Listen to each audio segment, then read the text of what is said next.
মাংসের স্বাদকেও হার মানাবে বুটের ডাল যদি এভাবে ভুনা করেন। হাই এভরিওয়ান, শাহনাজ কিচেনে সবাইকে স্বাগতম জানাচ্ছি নতুন আরও একটি রেসিপি দেখার জন্য।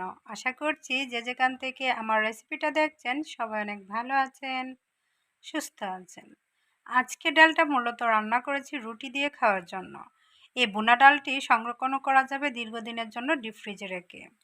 বুটের ডাল রান্না করার জন্য এখানে 1 কেজি পরিমাণ ডাল আছে। এখান থেকে আমি হাফ কেজি পরিমাণ নিয়ে নিব। সর্বপ্রথম ভিজিয়ে রাখতে হবে 3 থেকে 4 ঘন্টার জন্য।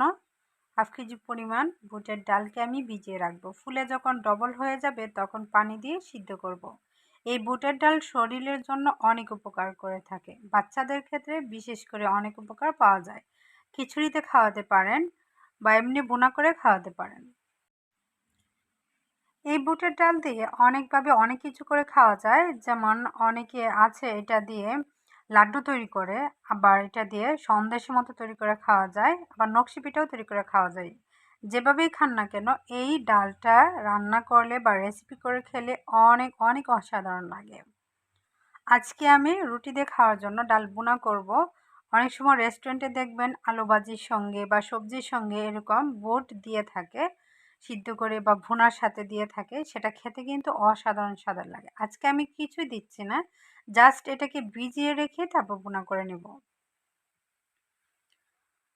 4 ঘন্টা পর ফুলে যখন ডবল হয়ে গেল, পানিটা ভালোভাবে আমি একটু ধুয়ে পরিষ্কার করে নিয়েছি, চেঞ্জ করে দিয়ে তারপর পর্যাপ্ত পরিমাণ পানি দিয়ে সিদ্ধ করব। সিদ্ধ পরিমাণ কম বেশি লাগতে পারে। যদি একবারে সিদ্ধ না হয় তাহলে আপনি সামান্য একটু খাবার সোডা দিয়ে দিবেন।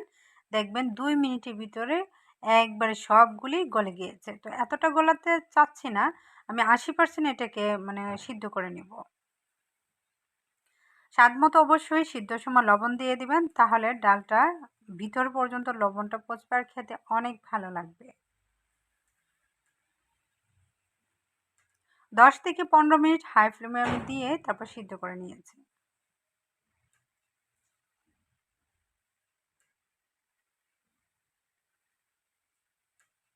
এই তো খুব সুন্দর সিদ্ধ হয়ে গিয়েছে। এখন এটাকে রান্না করে নিব।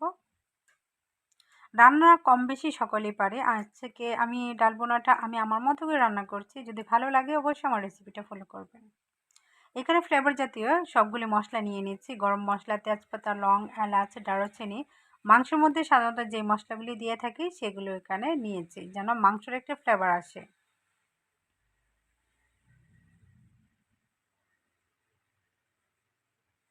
অন্যদিকে আমি পেঁয়াজ আর রসুন কুচি করে নিয়েছি। আজকে আমি বাটাটা ব্যবহার করছি না, আমি শুধু কুচি করাটাই ব্যবহার করব। তো রান্না করার জন্য পাতিল বসিয়ে গরম করে নিয়েছি, তেল দিয়ে নিচ্ছি। তারপর পেঁয়াজ রসুনটা হালকা ভেজে নিব। বুটের ডাল রান্না করাটা খুবই সহজ, কঠিন কোনো কিছু না। জাস্ট ভালোভাবে সিদ্ধ করে নিয়ে অন্য ডাল যেভাবে ভুনা করে থাকি বা তরকারি রান্না করে থাকি সেভাবেই করে নেব। এখানে শুধু মাংস মশলাগুলি ফ্লেভার জাতীয় দিয়ে দিব, তাহলে খেতে অনেক ভালো লাগবে।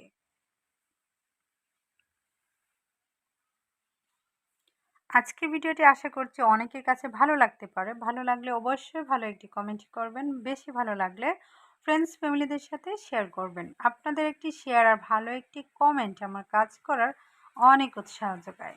পেঁয়াজ রসুনটা হালকাভাবে ভেজে নেওয়ার পর এখানে স্বাদ মতো লবণ, 1 চামচ পরিমাণ মরিচের গুঁড়া, 1 চামচ পরিমাণ হলুদের গুঁড়া, ধনিয়া গুঁড়া, জিরার গুঁড়া 1 চামচ পরিমাণ দিয়েছি। তারপর ফ্লেভার জাতীয় সবগুলো মশলা তেলের সঙ্গে ভেজে নিচ্ছি, যেন ফ্লেভারটা আরও বেশি বের হয়। সাথে সাথেই কিন্তু ভরে ঢেলে দিয়েছি সিদ্ধ করে রাখা বুটগুলি। ঝটপটি তৈরি করে নেওয়া যায়, জাস্ট সিদ্ধ করে ডিপ ফ্রিজে রেখে দিতে পারবেন। যখন খাবেন তখন শুধু বাগার দিয়ে নেবেন, এটাও কিন্তু আপনি পারবেন। সহজ একটি টিপস মাঝখানে শেয়ার করে দিয়েছি, ভালো লাগলে অবশ্যই চেষ্টা করে দেখতে পারেন। এখন 1 থেকে 2 মিনিট এটাকে বলক আসার পর জাল করব। তো আস্ত কাঁচামরিচ দিয়ে দিচ্ছি, ছিঁড়েও দিতে পারেন। তো আস্ত দিচ্ছি যেন জালের পরিমাণ বেশি না হয়, কারণ 1 চা চামচ পরিমাণ এখানে আমি গুঁড়া মরিচও দিয়েছি। বাচ্চারা যেহেতু খাবে সেজন্য মরিচটা ছিঁড়ে দিচ্ছি না। ভিটামিন সির জন্য বা ফ্লেভার জাতীয়র জন্য আপনি কিন্তু আস্তা দিলেও সঠিকটাই পেয়ে যাবেন, তবে ছিঁড়ে দিলে জালের পরিমাণ বেশি হয়। অনেকে আছে জাল খেতে ভীষণ পছন্দ করে, তারা ছিঁড়ে দেবেন। আমি আস্তই দেওয়ার বেশিরভাগ চেষ্টা করি ডালের মধ্যে।